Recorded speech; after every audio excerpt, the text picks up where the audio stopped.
নমস্কাৰ, study with পিপিৰ নতুন এটা ভিডিঅ'লৈ আপোনালোক সকলোকে পুনৰবাৰ স্বাগতম জনাইছোঁ। আজি আমি আছাম হিষ্ট্ৰীৰ MCQ চিৰিজটোৰ 2 নম্বৰ খণ্ডটি আগবঢ়াই দিছোঁ। এই খণ্ডটিৰ প্ৰথম প্ৰশ্নটি হৈছে, নৰকাসুৰৰ পিছৰ ৰজাজনৰ নাম কি আছিল? আমি যোৱাটো খণ্ডত নৰকাসুৰলৈকে পঢ়িছিলোঁ আৰু নৰকাসুৰক শ্ৰীকৃষ্ণই হত্যা কৰি পুনৰ এজনক ৰাজসিংহাসনত বহাইছিল। এতিয়া সুধিছে সেই ৰজাজনৰ নাম কি, অৰ্থাৎ নৰকাসুৰৰ পিছৰ ৰজাজন কোন আছিল? অপশ্যনত আছে ক ঘটক, খ ভগদত্ত, গ পুষ্যবৰ্মন, ঘ মৃগাংক। উত্তৰটো হ'ব খ ভগদত্ত। এই ভগদত্ত আছিল নৰকাসুৰৰ বৰপুত্ৰ। নৰকাসুৰক শ্ৰীকৃষ্ণই হত্যা কৰি ভগদত্তক ৰজা পাতিছিল। এই খণ্ডৰ 2 নম্বৰ প্ৰশ্নটি হৈছে, মহাভাৰতত প্ৰাগজ্যোতিষপুৰৰ কোনজন ৰজাৰ কথা উল্লেখ আছে? অপশ্যনত আছে ক ভগদত্ত, খ নৰকাসুৰ, গ মহেন্দ্ৰ বৰ্মন, ঘ ঘটকাসুৰ। উত্তৰটো হ'ব ক ভগদত্ত। মহাভাৰতৰ দ্ৰোণ পৰ্বৰ 4টা অধ্যায়ত ভগদত্তই কুৰুক্ষেত্ৰত দেখুওৱা বীৰত্বৰ কথা উল্লেখ আছে। তেওঁ কৌৰৱৰ পক্ষত যুদ্ধ কৰিছিল। প্ৰবাদ অনুসৰি তেওঁ জীয়ৰীক দুৰ্যোধনে বিয়া কৰাইছিল। তেওঁ জীয়ৰীৰ নাম আছিল ভানুমতী। গুৱাহাটীৰ দীঘলী পুখুৰীটো এইজন ৰজাই দুৰ্যোধন আৰু জীয়ৰী ভানুমতীৰ বিয়াৰ উপলক্ষে খন্দাইছিল। ভগদত্তৰ হাতীটোৰ নাম আছিল সুপ্ৰতীক। ভগদত্তক অৰ্জুনে হত্যা কৰিছিল। এই কথাখিনি আপোনালোকে মনত ৰাখি থ'ব। 3 নম্বৰ প্ৰশ্নটো হৈছে, তলত দিয়া কোনটো অশুদ্ধ বিচাৰ কৰা? অপশ্যনত আছে ক ভগদত্ত নৰকাসুৰৰ পুত্ৰ, খ ভগদত্তৰ জীয়েক ভানুমতীক দুৰ্যোধনে বিয়া কৰিছিল, গ ভগদত্তক শ্ৰীকৃষ্ণই হত্যা কৰিছিল, ঘ ভগদত্ত কুৰুক্ষেত্ৰ ৰণত কৌৰৱৰ পক্ষত আছিল। এতিয়া যদি আমি প্ৰথম অপশ্যনটো চাওঁ, ক অপশ্যনটো চাওঁ, ভগদত্ত নৰকাসুৰৰ পুত্ৰ আছিল, এই কথা শুদ্ধ। কত আছে ভগদত্তৰ জীয়েক ভানুমতীক দুৰ্যোধনে বিয়া কৰিছিল, এই কথা শুদ্ধ। গত আছে ভগদত্তক শ্ৰীকৃষ্ণই হত্যা কৰিছিল, ঘট আছে ভগদত্ত কুৰুক্ষেত্ৰ ৰণত কৌৰৱৰ পক্ষত আছিল। অপশ্যন ঘটো শুদ্ধ, যিহেতু ভগদত্তই কৌৰৱৰ লগতে যুদ্ধ কৰিছিল, কৌৰৱৰ পক্ষ হৈ যুদ্ধ কৰিছিল কুৰুক্ষেত্ৰ ৰণত, গতিকে গটো ভুল হ'ব আৰু ভগদত্তক শ্ৰীকৃষ্ণই হত্যা কৰিছিল, গত যিটো অপশ্যন আছে সেইটো ভুল, কাৰণ ভগদত্তক হত্যা কৰিছিল অৰ্জুনে। এই খণ্ডৰ 4 নম্বৰ প্ৰশ্নটি হৈছে, তলত দিয়া কোনটো ৰাজবংশ অসমৰ প্ৰাচীনতম ঐতিহাসিক ৰাজবংশ? কত আছে শালস্তম্ভ, ঘত আছে বৰ্মন বংশ, গত আছে খেন বংশ, ঘত আছে পাল বংশ। আমি ইয়াৰ আগলৈকে প্ৰাক ঐতিহাসিক ৰাজবংশ বা ৰজাবিলাকৰ বিষয়ে পঢ়িছিলোঁ বা প্ৰাক ঐতিহাসিক বুৰঞ্জীৰ বিষয়ে পঢ়িছিলোঁ। এতিয়া আমি ঐতিহাসিক ৰাজবংশৰ পৰা আৰম্ভ কৰিম। এতিয়া আমাৰ প্ৰথম প্ৰশ্নটো হৈছে, তলত দিয়া কোনটো ৰাজবংশ অসমৰ প্ৰাচীনতম ঐতিহাসিক ৰাজবংশ? অপশ্যনত আছে ক শালস্তম্ভ বংশ, খ বৰ্মন বংশ, গ খেন বংশ, ঘ পাল বংশ। উত্তৰটো হ'ব খ বৰ্মন বংশ। এই বংশৰ প্ৰতিষ্ঠাতা আছিল পুষ্যবৰ্মন। এই কথাও আপোনালোকে মনত ৰাখি থ'ব। প্ৰাক ঐতিহাসিক যুগৰ নহয়, ঐতিহাসিক যুগৰ বা ঐতিহাসিক কালৰ প্ৰথম ৰজাজন পুষ্যবৰ্মন, এইটো কথা মনত ৰাখিব। সম্ভৱতঃ তেওঁ 350 খ্ৰীষ্টাব্দত কামৰূপৰ সিংহাসনত উঠিছিল। ভাস্কৰ বৰ্মনৰ ডুবি আৰু নিধনপুৰত ফলিত পুষ্যবৰ্মনক বহুতো গুণৰ অধিকাৰী বুলি কৈ থৈ গৈছে। তেওঁ মহাৰাধিৰাজ উপাধি গ্ৰহণ কৰিছিল। এই কথাও খুব ইম্পৰ্টেণ্ট হয়, মনত ৰাখি থ'ব। তেওঁ গুপ্ত সম্ৰাট সমুদ্ৰগুপ্তৰ সমসাময়িক আছিল। এই কথাও মনত ৰাখি থ'ব। ইয়াৰ পৰাও আৰু বহুতো প্ৰশ্ন আহিব পাৰে যে বৰ্মন বংশৰ প্ৰতিষ্ঠা কোনে কৰিছিল, তেওঁ সমসাময়িক গুপ্ত সম্ৰাটজন কোন আছিল, তেওঁ কি উপাধি গ্ৰহণ কৰিছিল বা মহাৰাজাধিৰাজ উপাধি কোনে গ্ৰহণ কৰিছিল, এনেকুৱা ধৰণৰ প্ৰশ্ন আহিব পাৰে। এই খণ্ডৰ 5 নম্বৰ প্ৰশ্নটি হৈছে, বৰ্মন বংশৰ কোনজন ৰজা দ্বিতীয় চন্দ্ৰগুপ্তৰ সমসাময়িক আছিল? অপশ্যনত আছে ক মহেন্দ্ৰ বৰ্মন, খ গজপতি বৰ্মন, গ সমুদ্ৰ বৰ্মন, ঘ কল্যাণ বৰ্মন। উত্তৰটো হ'ব সমুদ্ৰ বৰ্মন।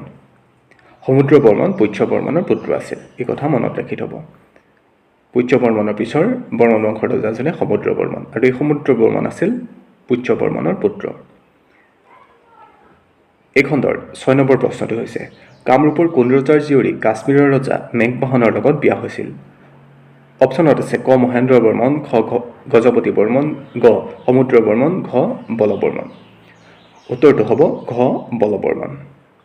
আমি ৰজাবিলাকৰ বিষয়ে ক্ৰমানুসাৰে পঢ়ি আহি আছোঁ। সমুদ্ৰ বৰ্মন, পুষ্যবৰ্মনৰ পিছত আমি সমুদ্ৰ বৰ্মনৰ ওপৰত এটা প্ৰশ্ন আগবঢ়াইছিলোঁ, এতিয়া আমি বল বৰ্মনৰ ওপৰত এটা প্ৰশ্ন আগবঢ়াইছোঁ। আপোনালোকে এই কথা মন দি যাব। কামৰূপৰ কোন ৰজাৰ জীয়ৰী কাশ্মীৰৰ ৰজা মেঘবাহনৰ লগত বিয়া হৈছিল? উত্তৰটো হ'ব বলবৰ্মন।